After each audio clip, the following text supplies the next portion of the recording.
अपने पिता के साथ एक जंगल में रहती थी। उसकी माँ को गुजरे हुए 2 साल हो चुके थे। एक दिन टुनटुनी के पिता बीमार पड़ गए। बीमारी की हालत में वो सोचने लगा, इतनी ज्यादा तबीयत खराब है, अगर मुझे कुछ हो गया तो टुनटुनी की देखभाल कौन करेगा। मैं आज ही अपने मालिक को बुलाऊंगा कि वो मेरी बेटी को गोद ले ले और उसकी अच्छी तरह से देखभाल करे। आखिर मैंने अपने मालिक की इतनी सेवा जो की है, मालिक मेरी बातों को नहीं टालेंगे।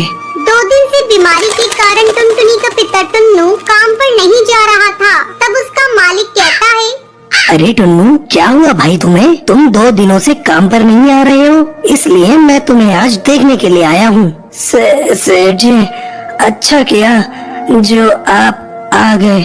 मैं आज ही आपको याद कर रहा था। ऐसा लगता है अब मैं नहीं बचूंगा सेठ जी। ये मेरी बेटी है टुनटुनी। मैं चाहता था आप इसकी देखभाल करें। ठीक है टुन्नू, मैं अपनी पत्नी से पूछकर तुम्हें बताऊंगा। घर जाकर कड़कनाथ अपनी पत्नी सुंदरी कौवी को ये बात बताता है। सुंदरी कौवी, मेरे कारखाने में एक पक्षी काम करता है। आजकल वो बहुत बीमार है। वह चाहता है कि मैं उसकी बेटी को गोद ले लूं। क्या तुम उसके लिए राजी हो? अरे कड़कनाथ, क्या बात करते हो जी? हमारा तो खुद ही एक बेटा है कालू, और मैं वर्कर की बेटी को क्यों गोद लूं? ऊपर से उसकी पढ़ाई का खर्चा, फिर उसकी शादी की चिंता। मुझे तो ये ठीक नहीं लग रहा है। अरे सुंदरी कौवी, तुम जरा दिमाग से सोचो। वो पक्षी जो कुछ ही दिन का मेहमान है, मैं इतना पागल थोड़ी ना हूँ कि मैं एक मजदूर की बेटी को गोद लेकर अपनी बेटी बना लूं। मैंने तो सोचा कि तुम्हें एक मुफ्त की नौकरानी मिल जाएगी। ये तो बिल्कुल पते की बात कही है आपने। अब कड़कनाथ टुनटुनी को लेने जाता है। अपने पिता से अलग होते समय टुनटुनी फूट फूट कर रोती है।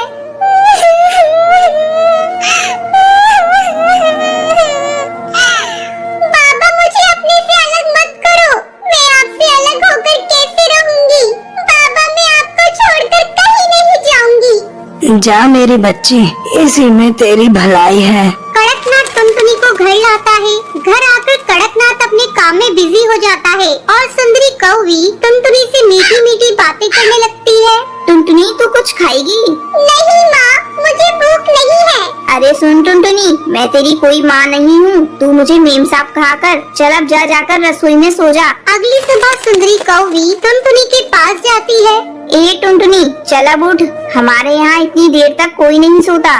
मैम साहब, रात में मुझे नींद नहीं आई।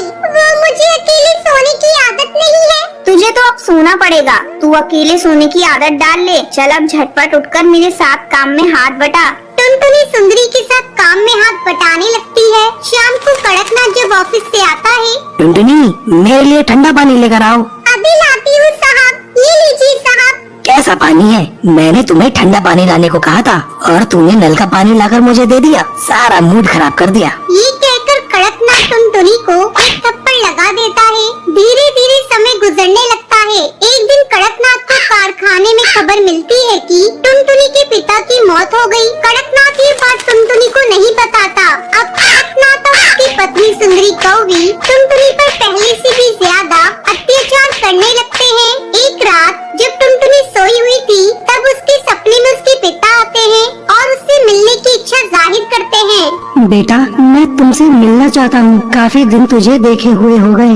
टुनटुनी सपने में अपने पिता को देखकर बेचैन हो जाती है। अब टुनटुनी सुंदरी कौवी के पास जाती है। उस समय कड़कनाथ और सुंदरी कौवी सो रहे थे। टुनटुनी दरवाजा खटखटाने लगती है। मैम साहब, जल्दी दरवाजा खोलिए। मुझे अपने बाबा से मिलने जाना है। मेरे बाबा मुझे बुला रहे हैं। मैं अपने बाबा के पास अभी से वक्त जाऊंगी। अरे टुनटुनी, इतनी रात हो गई है, तुम हम लोगों को परेशान क्यों कर रही हो? कौन सी आफत आ गई? मैम साहब, अब मैं यहाँ एक पल नहीं रहूंगी। मेरे बाबा मुझे बुला रहे हैं। मैं अपने बाबा के पास अभी जाऊंगी। चुप हो जा कमबख्त, सारी नींद खराब कर दी। कल सुबह बात करेंगे। चल अब भाग यहाँ से। टुनटुनी रोती रह जाती है, लेकिन कड़कनाथ और सुंदरी कौवी पर उस बच्ची के रोने का कोई असर नहीं होता। ये सब कालू कौवा देख रहा होता है और कालू को टुनटुनी पर दया आती है, लेकिन कालू कौवा कुछ कर नहीं पाता। एक दिन सुंदरी कौवी टुनटुनी को बेवजह पीट रही होती है। आपने जरा सी भी दया नहीं है। कोई इस तरह किसी को मारता है क्या? अब टुनटुनी यहाँ नहीं रहेगी, मैं कल ही इसे इसके बाबा के यहाँ छोड़ कर आता हूँ। अगले दिन कालू कौआ टुनटुनी को उसके बाबा से मिलाने ले जाता है। वहाँ जाकर टुनटुनी को पता चलता है कि उसके बाबा इस दुनिया में नहीं रहे। ये सुनकर टुनटुनी बहुत रोती है। तभी कालू कौआ टुनटुनी से कहता है, टुनटुनी अब तो तुम्हारे बाबा भी चल बसे और मेरे घर तुम ठीक से रह नहीं पाओगी। मेरी माँ तुमको चैन से रहने नहीं देगी। तुम अब अकेली हो। तुम बुरा न मानो तो मुझसे शादी कर